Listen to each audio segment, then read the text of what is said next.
Hello students, मैं अनिल राय एक बार फिर से सेट सीएल स्कूल के यूट्यूब चैनल पर आपका स्वागत करता हूं। इसके पहले के दो वीडियोस में हमने यूनिट 4 का रीड 1, जिसका टाइटल द एडजस्टमेंट है, इसका दो भाग हमने देखा था। ये अंतिम तीसरा भाग आज हम देखने जा रहे हैं। आगे का चैप्टर, आगे का पैराग्राफ मैं पढ़ता हूँ, आप लोग ध्यान से देखिए। यहाँ पर आप देख सकते हैं द मेडिसिन्स।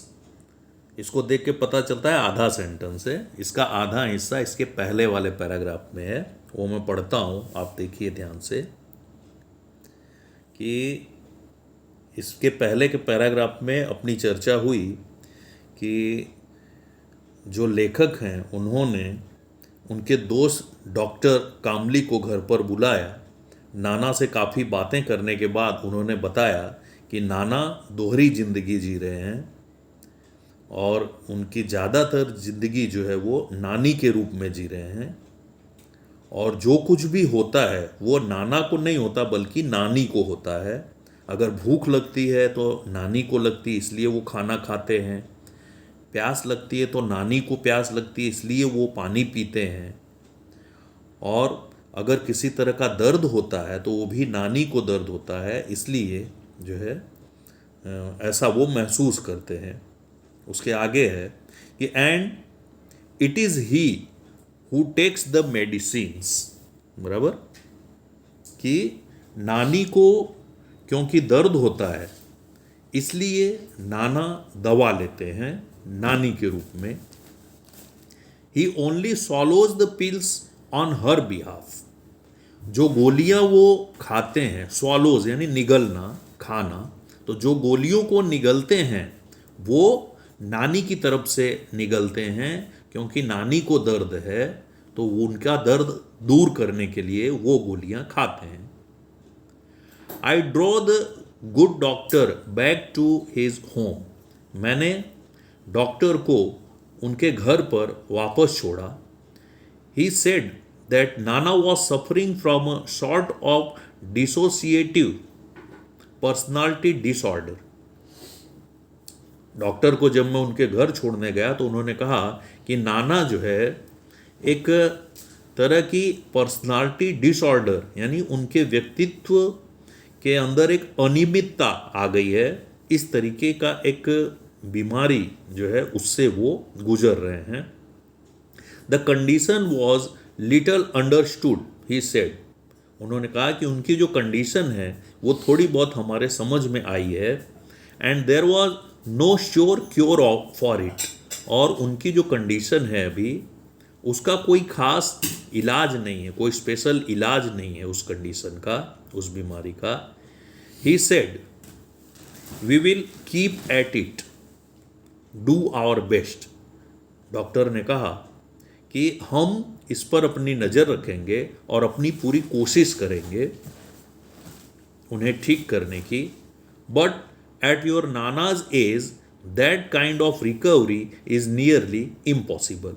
लेकिन आपके नाना की उम्र में, जो कि 85 साल के ऊपर हो चुके हैं, इस उम्र में पहले जैसी रिकवरी असंभव है।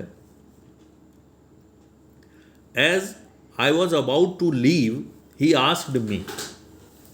जब मैं उन्हें डॉक्टर को छोड़ करके उनके घर से जब मैं निकलने वाला था तो उन्होंने मुझसे पूछा कि tell me one thing, how does it make any difference to you whether he is Nana और थिंक्स हिमसेल्फ टू बी नानी।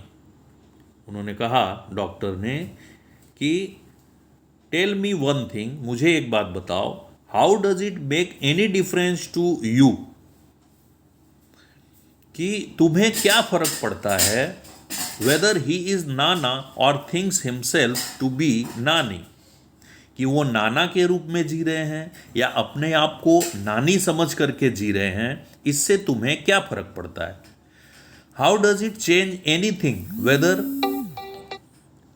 How does it change anything whether he eats raita by staying your nana or refuses to eat raita by morphing into your nani.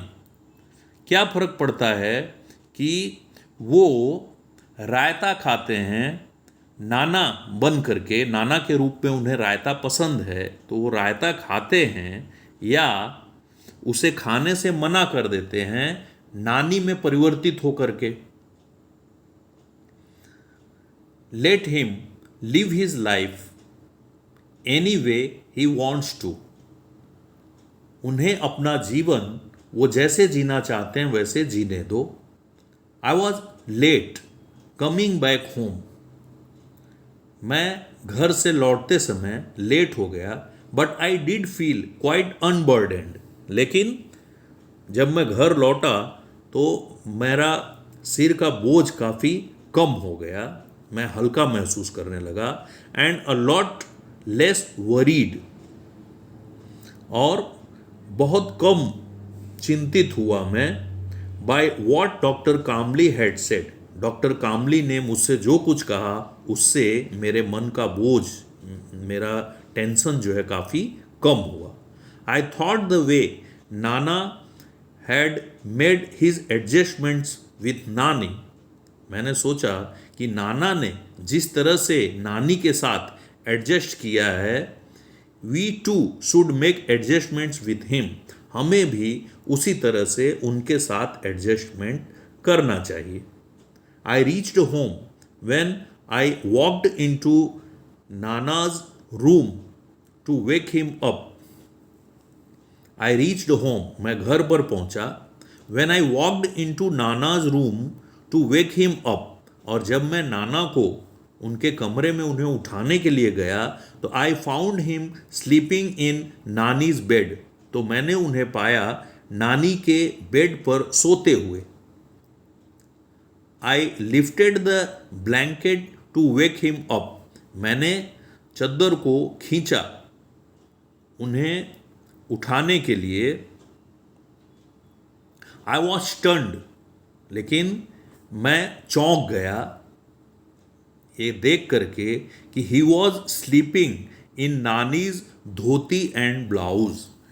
कि नाना जो है वो नानी की साड़ी और ब्लाउज पहन करके सोए हुए थे.